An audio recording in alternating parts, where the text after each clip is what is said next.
ઇન્દ્રિયનો પ્રભાવ, the influence of the senses. પ્રાચીન કાળમાં એક પવિત્ર આશ્રમમાં મહર્ષિ વેદ વ્યાસજી અને તેમના શિષ્ય જૈમિની ઋષિ રહેતા હતા. વ્યાસજી શ્રીમદ ભાગવત જેવા મહાન ગ્રંથોની રચના કરી રહ્યા હતા, જે ધર્મ અને જ્ઞાનનો ભંડાર છે. એક દિવસ ગ્રંથમાંથી એક શ્લોક વાંચીને જૈમિની અટકી ગયા. બલવાન ઇન્દ્રિય ગ્રામો વિદ્વાન સમપી કરશતિ. તેનો અર્થ હતો, ઇન્દ્રિયોનું જૂથ વિદ્વાન પુરુષને પણ આકર્ષી શકે છે. જૈમિનીએ વિનમ્રતાથી ગુરુજી સામે માથું નમાવ્યું. ગુરુદેવ, તેમણે કહ્યું, મને લાગે છે કે આ શ્લોકમાં ભૂલ છે.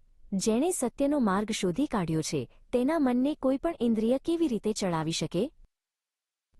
વ્યાસજીએ હસતા હસતા કહ્યું, જૈમિની, તારો આત્મવિશ્વાસ પ્રશંસનીય છે, પરંતુ આ જ્ઞાન પુસ્તકોમાંથી નહીં, પરંતુ જીવનના અનુભવમાંથી આવે છે. તેમણે જૈમિનીને સમયની રાહ જોવા કહ્યું. એ જ સાંજે સંધ્યાકાળ વીતી ગયો હતો અને આશ્રમ પર અચાનક ભારે વરસાદ તૂટી પડ્યો. જૈમિની પોતાના કુટીરમાં બેઠા હતા ત્યારે તેમણે બહાર એક સુંદર સ્ત્રીને જોઈ.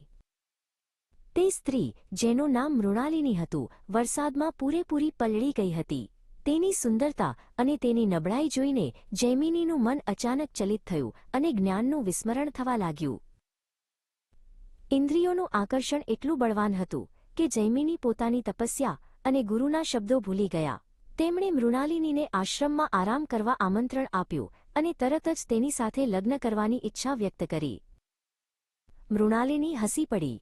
હું તમારી સાથે લગ્ન કરીશ, ઋષિ, તેણીએ કહ્યું, પરંતુ મારી એક શરત છે.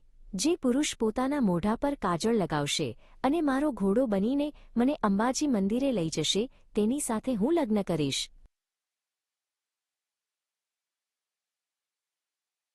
કામનાથી અંધ થયેલા જૈમિનીએ તરત જ શરત સ્વીકારી. તેમણે મોઢું કાળું કર્યું, મૃણાલિનીને પોતાની પીઠ પર બેસાડી અને જંગલમાંથી દોડવા લાગ્યા.